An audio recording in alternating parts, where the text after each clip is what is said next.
छोटी बहू के हाथ के खाने बेशक से सस्ते हैं लेकिन स्वादिष्ट बहुत हैं। हाँ भाभी, बात तो बिल्कुल सही है। अब इसी तरह कुछ हफ्ते गुजरते हैं और एक दिन रामू और निहारिका आपस में, रामू जी, अब तो सस्ती सब्जियां खरीदने के भी पैसे खत्म हो गए। समझ नहीं आ रहा कि मम्मी जी पापा जी को मैं क्या बनाकर खिलाऊं। हाँ, पैसे तो खत्म हो गए हैं लेकिन कोई बात नहीं, मैं मेहनत कर रहा हूँ ना। अभी जितने दिन मम्मी पापा और मेरी छोटी बहन यहाँ रह रही हैं, तुम कुछ ना कुछ जुगाड़ लगाकर उन्हें खाना पानी देती रहो। अब दूर से रजनी और दीपा ये सब बात सुन लेती हैं। अरे मम्मी, हमारा छोटा भाई तो बहुत परेशान हो रहा है हमारी देखभाल करने के लिए, लेकिन उसकी आर्थिक स्थिति बिल्कुल ठीक नहीं है। अब हमें ज्यादा दिन यहाँ रहकर उनके ऊपर बोझ नहीं बनना चाहिए। हाँ बेटी, तू बिल्कुल ठीक कह रही है। बेचारी मेरी गरीब बहू मेरी सेवा करने के लिए कितनी परेशान हो रही है, और एक मेरी अमीर बहू है जो 2 वक्त का खाना खिलाने के लिए मुझसे 24 घंटे काम करवाती है और हजारों रुपए मांगती है। पर अफसोस है कि मैं अब अपनी गरीब बेटे बहू पर बोझ नहीं बन सकती, इसीलिए मुझे अब यहाँ से जाना होगा। अब कुछ देर बाद रजनी अपनी गरीब बहू से, अच्छा चल बहू, अब हम चलते हैं। हाँ छोटी भाभी, हम अब चलते हैं। वैसे आपके साथ रहकर बहुत अच्छा लगा। अरे क्या हो गया, थोड़ी दिन और रुकिए ना, अभी तो सिर्फ 1 से 2 हफ्ते ही गुजरे हैं। हाँ माँ, आप लोग क्यों जा रहे हैं? कोई दिक्कत हुई है क्या आपको यहाँ? नहीं बेटा, यहाँ दिक्कत तो कभी नहीं हुई, बल्कि यहाँ तो सिर्फ सुकून मिला है। लेकिन फिर भी हमें यहाँ से जाना पड़ेगा, बात को समझो, हम फिर कभी आएंगे। अब रजनी अपनी बेटी और पति के साथ वापस अमीर बहू के घर आती है, जहाँ घर में चारों तरफ कचरा, गंदे कपड़ों का ढेर और रसोई से गंदी बदबू उनके नाक में जा रही होती है। अरे आप लोग आ गए, चलो शुक्र है। घर में काम भी बहुत ज्यादा बढ़ गया था। अब आप लोग फटाफट काम निपटा दीजिए, फिर मैं आप लोगों के लिए शाही पकवान बना देती हूँ। भाभी, आपने ये क्या हालत बना रखी है घर की? अरे बहू, तूने हमारे जाने के बाद घर साफ नहीं किया क्या? हाँ माँ जी, मैंने कोई काम नहीं किया। अब आप लोगों से काम करवाते करवाते मेरी काम करने की आदत छूट चुकी है। चलिए फटाफट अब आप लोग काम पर लग जाइए। अब भूख से परेशान सभी लोग काम में जुट जाते हैं। रजनी एक तरफ गंदे कपड़े धोती है, अनमोल झाड़ू लगाता है, दीपा रसोई में झूठे बर्तन धोती है, जिसके बाद अंजलि सबके लिए शाही पकवान बनाती है। लेकिन जैसे ही सब खाना खाने जाते हैं, अंजलि फिर से अपने फोन का QR निकालकर, अरे रूल रेगुलेशन बदले नहीं है, चलिए फटाफट पेमेंट कीजिए।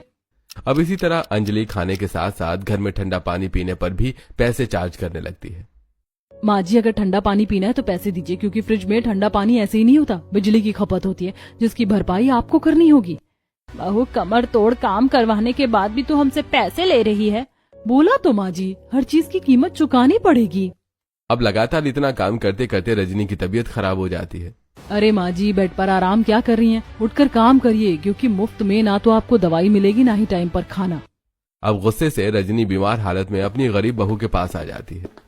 अरे माँ जी, आपका चेहरा इतना झुलसा क्यों है? अब निहारिका अपनी सास का हाथ पकड़ती है, जो आग की तरह तप रहा होता है। अरे माँ जी, आपकी तो तबीयत खराब है। अरे जेठानी जी, आपकी ठीक से देखभाल नहीं करती क्या? ऐसा ही कुछ समझिए छोटी भाभी।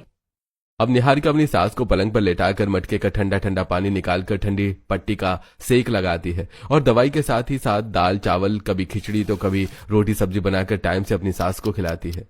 माँ जी देखिए, मैं आपको शाही खाना तो नहीं खिला सकती, इसीलिए मैं आपको ये सस्ता खाना दे रही हूँ, और मैं कोशिश करूंगी कि इस खाने से आपकी सेहत ठीक हो जाए। बहू, मैं तेरे सस्ते खाने को खाकर ही बहुत खुश हूँ। अब मुझे वो शाही खाना खाना नहीं बल्कि श्राप लगता है, श्राप। कुछ हफ्तों की सेवा से रजनी की तबीयत ठीक होती है।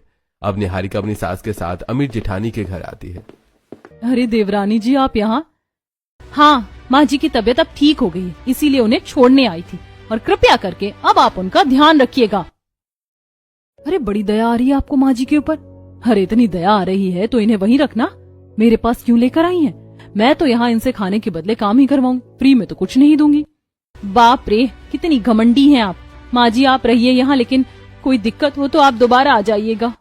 अब निहारिका के जाते ही अंजलि, मम्मी जी, अगर टाइम से दवाई और खाना चाहिए तो जाकर रसोई साफ कर दीजिए। बहू, मैं बीमार हूँ। तो मैं क्या करूँ? फ्री में तो मैं आपको 1 कप चाय भी बनाकर नहीं दूंगी। अब बीमार हालत में भी काम करने से रजनी कुछ ही हफ्तों में खटिया पकड़ लेती है। अब एक पड़ोसन के द्वारा निहारिका को अपनी सास के खराब सेहत का पता चलता है। तभी निहारिका दोबारा अपनी सास के पास आती है। हे भगवान जेठानी जी, आप ऐसा क्या कर रही हैं माँ जी के साथ, जो उनकी तबीयत दिन पर दिन बद से बदतर होती जा रही है? छोटी भाभी, बड़ी भाभी हम लोगों से बहुत काम करवाती हैं और फ्री में खाने का एक निवाला भी नहीं देती। हमें यहाँ पर खाने के भी पैसे देने पड़ते हैं। क्या जेठानी जी, आप ऐसा करती हैं इनके साथ? अरे आप मेरे साथ करती थी तो मुझे लगता था कि देवरानी जेठानी की लड़ाई है, लेकिन आप तो सबके साथ ही ऐसा व्यवहार कर रही हैं। आप इतनी पत्थर दिल कैसे हो सकती हैं? अरे आप क्या चाहती हैं कि हमारी सास मौत के घाट उतर जाए? मुझे तो लगता है मेरी पत्नी यही चाहती है। पता नहीं किस मनहूस घड़ी में मैंने इससे शादी की। अच्छा, अब मैं ही पत्थर दिल और मैं ही मनहूस बन गई आप लोगों के लिए। अरे देवरानी जी, इन लोगों पर इतनी तरस मत खाइए, क्योंकि पहले मैं भी आपकी तरह बहुत मासूम और एक गरीब घर से थी और इन लोगों की बहुत सेवा करती थी। लेकिन फिर उस दिन जब मेरे लाख गिड़गिड़ाने पर भी माँ जी ने, माँ जी ऐसा मत कीजिए, बस 1-2 लाख रुपए की जरूरत है मुझे। हम लोग तो इतने अमीर है, भगवान के लिए मुझे पैसे दे दीजिए। मेरे पिताजी हॉस्पिटल में, आखिर मैंने आप लोगों के लिए इतना किया है, दिन रात आपकी सेवा की है। सेवा की है तो क्या हुआ बहू, ये तेरा कर्तव्य है। और क्या कहा कि हम तुझे 1-2 लाख रुपए दे दें? अरे पैसे देने में कोई दिक्कत नहीं है, लेकिन कीमत के बदले कीमत चुकानी पड़ती, और मुझे नहीं लगता कि इतनी बड़ी कीमत तेरे गरीब माता पिता कभी चुका पाएंगे। माँ बिल्कुल ठीक कह रही हैं। और हाँ, आप घर चली जाएंगी भाभी तो घर कौन संभालेगा? अच्छा खाना, अच्छे कपड़े पहनने के लिए आपको इस घर में रहकर घर के काम भी करने पड़ते हैं, भूलिए मत। अब रजनी अपनी बहू के इतना गिड़गिड़ाने पर भी उसे उसके बीमार पिता के पास नहीं भेजती और कुछ ही हफ्तों में अंजलि के गरीब पिता हॉस्पिटल में ही अपना दम तोड़ देते हैं। वहीं अंजलि की माँ रोती हुई अपनी बेटी को फोन करती है। बेटी, तेरे पिता अब इस दुनिया में नहीं रहे, क्या तेरी सास अब भी तुझे यहाँ नहीं भेजेगी? तभी रजनी हाथ से फोन छीनते हुए, बिल्कुल नहीं भेजूंगी मालिनी जी, अब आप अपने गरीब पति का अंतिम संस्कार कर दीजिए। माँ जी, आप मेरे साथ ऐसा कैसे कर सकती हैं? आप इतनी पत्थर दिल कैसे हो सकती हैं? अरे बस करो अंजलि, अब और कितना रोना धोना करोगी? हे भगवान, अब आपको मेरे आंसुओं से भी नफरत हो रही है। उस दिन देवरानी जी, मैंने फैसला किया कि मैं अपने ससुराल वालों को यह एहसास दिला कर रहूंगी कि जब हर चीज की कीमत चुकानी पड़ती है तो कैसा महसूस होता है। इसीलिए मैंने इन लोगों से हर चीज की कीमत मांगी, फिर वो चाहे फिजिकली रूप से हो या फिर फाइनेंशियली। अब ये सुनकर निहारिका के होश उड़ जाते हैं। हे भगवान, जेठानी जी आप इतनी बड़ी तकलीफों से गुजर रही हैं, आपने मुझे पहले क्यों नहीं बताया? और माँ जी दीपा, आप लोगों ने मुझे कभी नहीं बताया कि आप लोगों ने जेठानी जी के साथ क्या किया है। आपने शुरू से ही मुझे वही कहानी बताई जिसमें आप लोग सही थे। आप लोगों के साथ तो यही होना चाहिए। अब रजनी को अपनी बड़ी बहू और छोटी बहू के मुंह से यह सब सुनकर पहली बार शर्मिंदगी महसूस होती है और अब वो बीमार हालत में ही लड़खड़ाते हुए खड़ी होकर घुटने के बल बैठकर अपनी बहू से माफी मांगती है। बड़ी बहू, मुझे माफ कर दे, मैंने तेरे साथ बहुत नीच हरकत की, जो मैंने तुझे तेरे बीमार पिता से मिलने नहीं दिया।